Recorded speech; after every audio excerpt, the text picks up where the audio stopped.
उस घर में किसी कर्म गति के कारण भी अगर अपशब्द निकल रहे होते हैं तो वो अपशब्द वो वस्त्र रोक लेता है, वो वस्त्र रोकता है।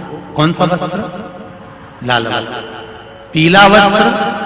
इन 5 दिन में अगर तुलसा महारानी को चढ़ाया जाता है और उसको रखा जाता है तो जिस नारी के गर्भ से संतान नहीं भी हो रही होती है उसके कक्ष में अगर वो वस्त्र कुछ दिन तक रखा रहता है तो ये निश्चित आती है कि गर्भ ठहरता जरूर है। ये पीले वस्त्र की और लाल वस्त्र की महत्वता कार्तिक महीने में। अब कई माताएं कहती हैं कि हमारे पास में लाल वस्त्र नहीं है, हमारे पास में इतना नहीं है, तो लाल कलर का लच्छा भी तो आता है, नाड़ा। बोलो आता है कि नहीं आता? लाल तुम्हारे घर में सिलाई करने का लाल कलर का धागा तो होगा, होगा ना कि नहीं होगा? लाल कलर का लच्छा तो होगा, नहीं होगा सफेद कलर का धागा तो होगा, उसको कंकु में लाल कर। पर उस वस्त्र की महत्वता को हम समझें। जैसे बांस की पिटारी में, ये तो तुम लोगों की परिभाषा है, आजकल की माताएं तो सुहाग का सामान प्लास्टिक की टोकरी में रख कर देती है, पर हमारे यहाँ नहीं लिखा कि प्लास्टिक की डलिया में सुहाग की सामग्री दो। हमारे यहाँ कहा कि जो वंश बढ़ावे, जो वंशकार होते हैं ना, बांस बनाने वाले होते हैं, वंशकार होते हैं, इनको तो तुम्हें रोज धन्यवाद देना चाहिए। जो बांस का टोकरी बनाते हैं, सुपड़ा बनाते हैं, बांस का सामान बनाते हैं। आज भी विवाह में हमारे यहाँ मंडप भी बांस का होता है, सुपड़ा भी बांस का, डलिया भी बांस की। सबसे पहले खलमट्टी अगर आती है शादी के ब्याह में, सबसे पहले मिट्टी आती है तो बांस की टोकरी में आती है। एक नियम है। क्यों?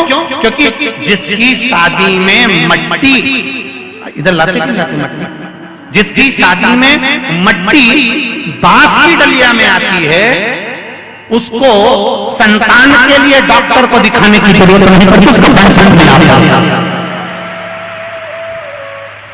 जिसकी शादी की शुरुआत प्लास्टिक की डलिया से होती है फिर उसको टेस्ट भी करवाना ही पड़ता है।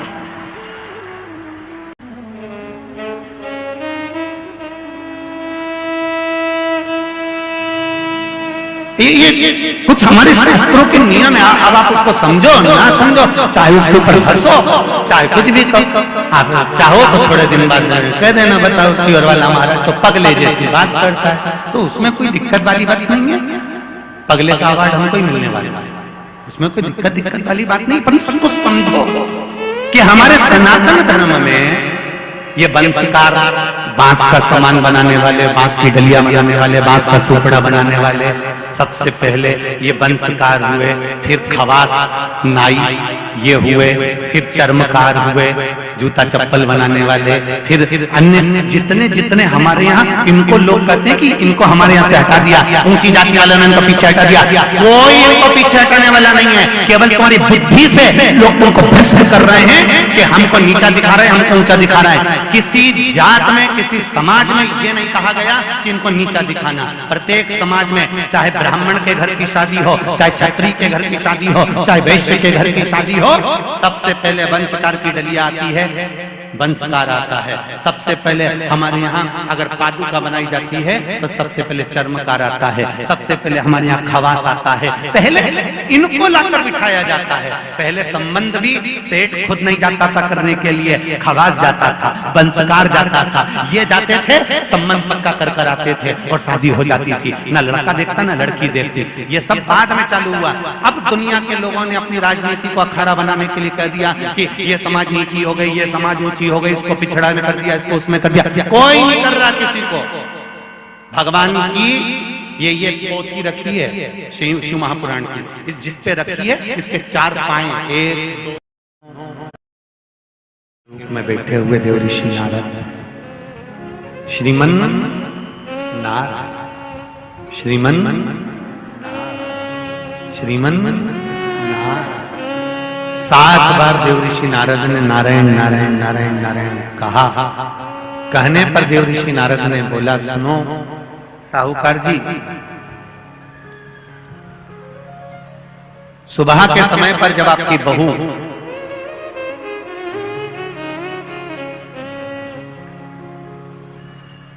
मंदिर की ओर जाए तो उसको इस मार्ग की ओर लेकर आना। मैं आपको ज्ञान उपदेश दूंगा और वो ज्ञान उपदेश आप बहू को श्रेष्ठ दे पाए ना दे पाए, वो बहू सम्मुख में बैठकर सुनेगी तो उसको प्राप्त होगा। ये देखो वही कथा आ गई। आप खाओगे आपका पेट भराएगा, आप सुनोगे आपका कल्याण होगा। बेटों बेटियों को लेकर आओ, बहुओं को लेकर आओ, बच्चों को लेकर आओ, उनके सुनने से उनका साहूकार घर गए, बहू से कहा बेटा एक संत अपने गांव में आए हुए हैं और वृक्ष के नीचे बैठे हुए हैं, चलो आप चलकर उनसे अपने प्रश्न को कर लो। बहू ने भगवान का नाम लिया, स्मरण करती हुई बहू पहुंची और बहू ने जाकर तुरंत हाथ जोड़कर निवेदन किया, बाबा जी 1 महीने तक नारी कार्तिक का स्नान करती है, 1 महीने तक नारी माघ का स्नान करती है, 1 महीने तक नारी वैशाख का स्नान करती है, 1 महीने तक नारी चैत्र का स्नान करती है, बीच में अधिक मास का स्नान करती है। उस बीच में नारी का जो रजो धर्म आ जाता है, रजस्वला धर्म आ जाता है, उस समय पर नारी का जो करा हुआ व्रत है 1 महीने का वो खंडित हो जाता है। उस व्रत की पूर्णता कैसे मानी जाए? तो उस समय पर देवऋषि नारद जो संत के वेश में थे, उन्होंने कहा कि बहू एक काम करो पुत्री, कार्तिक महीने के पीछे के जो 5 दिन 7 दिन पचवीगन के होते हैं, अगर नारी का रजस्वला धर्म बीच में आ जाता है तो पीछे के 5-7 दिन में से अगर एक दिन भी नारी ब्रह्म मुहूर्त का स्नान कर कर, सुबह का स्नान कर कर तुलसी में दीप प्रज्वलित कर देती है तो उसके बीच का जो खंडित भाग है वो समाप्त हो जाता है, उसे पूर्ण फल की प्राप्ति।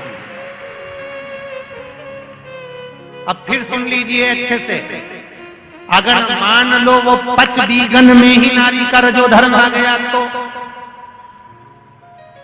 बहुत बहुत ध्यान से सुनना। ये कथा हरिहर शिव महापुराण की कथा जो भीकन गांव वालों को मिली है, संपूर्ण विश्व के कल्याण के लिए बहुत ध्यान देना। हर नारी का प्रश्न है, प्रत्येक नारी के प्रश्न ये सम्मुख में रहता है। मान लो आपने कहा कि रजो धर्म आ गया मध्य में तो आप पीछे के 5 दिन स्नान करो, वो 5 दिन में अगर रजो धर्म आ गया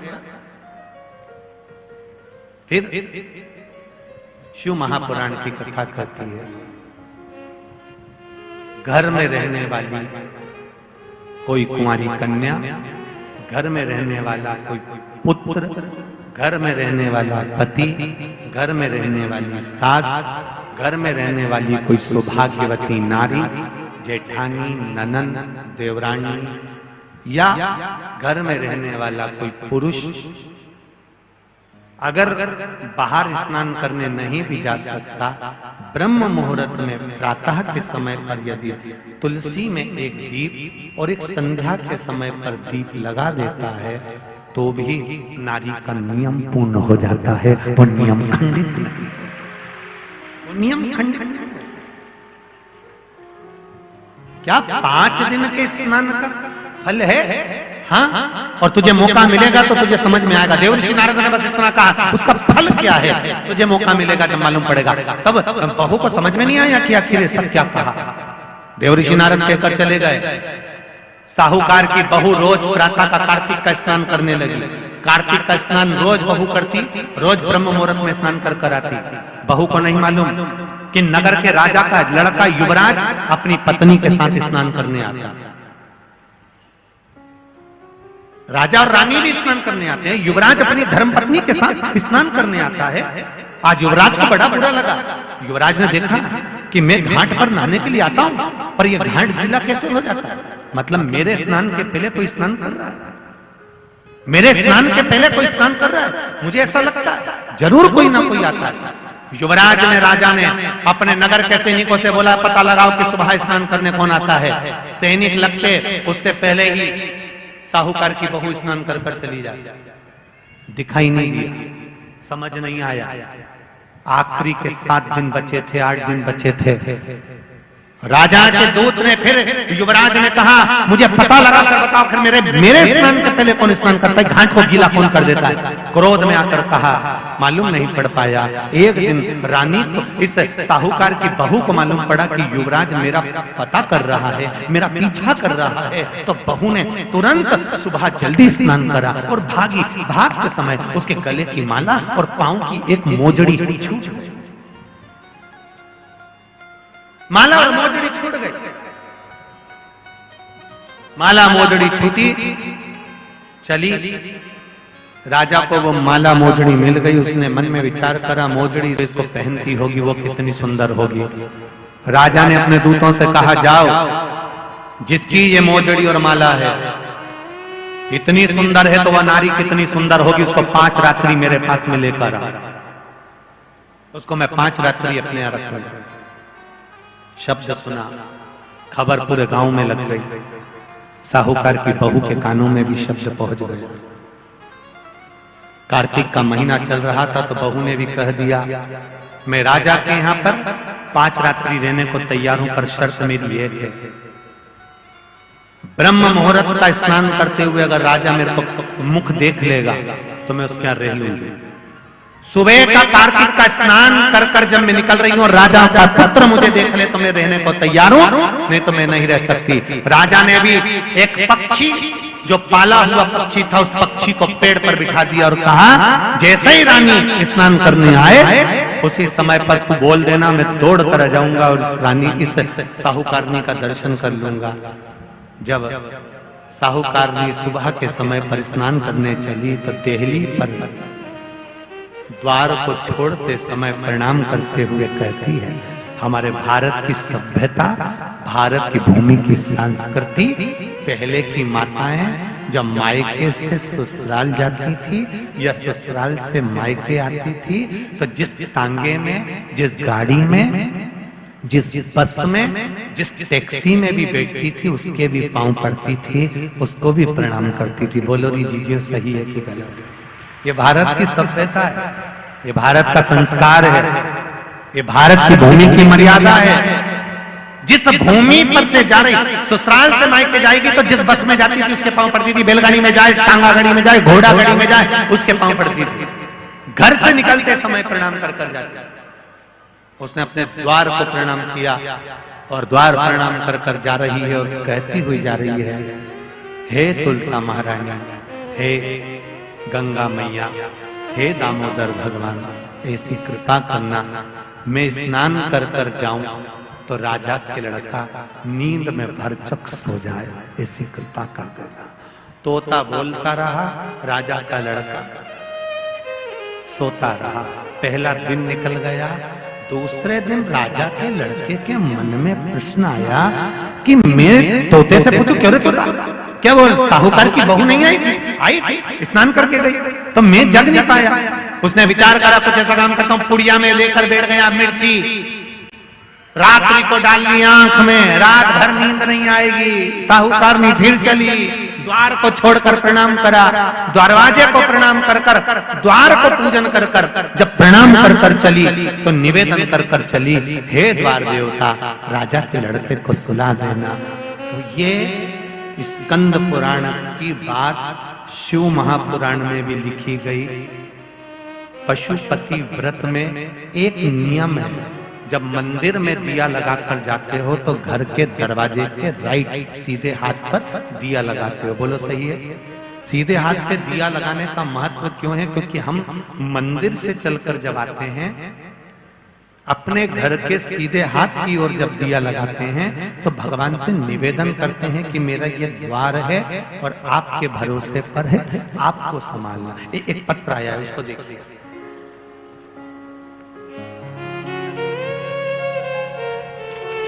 दिया लगाने का कितना लाभ और उसका महत्व देखिए।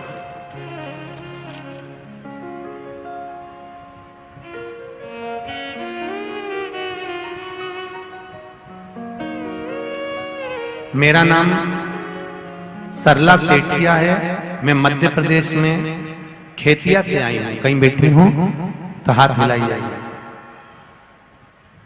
कहीं बैठी हूं तो दोनों हाथ अवश्य हिलाइएगा। जहां कहीं भी बैठी हो। अच्छा आप उधर हैं, दोनों हाथ हिला दो एक बार। श्री शिवाय नमस्तुभ्यम, श्री शिवाय नमस्तुभ्यम।